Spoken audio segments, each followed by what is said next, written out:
Welcome. I'm Jerry Oginski, a medical malpractice trial lawyer practicing law here in the state of New York.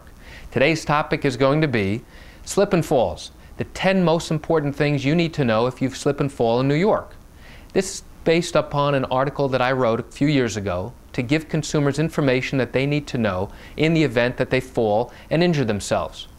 Number 1, what was the weather like on the day that you fell? Number 2, what were you wearing on your feet? Why are these things important? Because it will help the attorney determine what it is that caused you to fall. Was it your shoe wear? Was it the weather? What had just rained, that it snowed? Number 3, do you wear eyeglasses? Maybe you weren't wearing them at the time and you need your eyeglasses to see. That's significant. Number 4, do you have a history of dizziness or falling? Believe it or not, there are some people who do. They have vertigo or episodes of dizziness or falling for whatever reason, and the attorney needs to know that before they ever determine whether you have a valid case.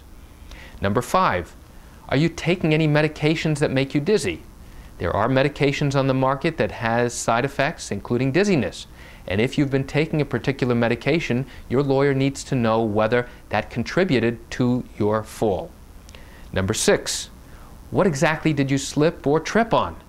That's a crucial thing for the lawyer to know, because we need to know exactly, as best you can remember, what it is that you slipped on or fell over. Number 7, after you fell, did you see what it was that you fell on?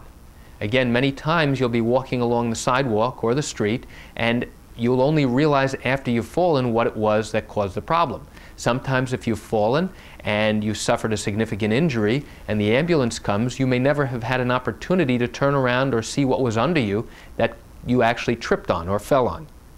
Number 8, were there witnesses to your fall? Many times falls are not witnessed. You're in an area by yourself, you're walking down the street and nobody happens to be around, or if they do, you don't get their name. It's often helpful to know if there is a witness, who they are, and the way we can contact them. Number 9, did you ever file an accident report with the owner of the property or with the police? That helps establish and confirm that you did suffer an injury. Where a fall is unwitnessed and the incident is not reported to the owner of the property or to the police, the defense will oftentimes question seriously how it is that you fell and why didn't you report it to the police or to the owner? Because if it was so significant, somebody should have known about it and tried to correct it.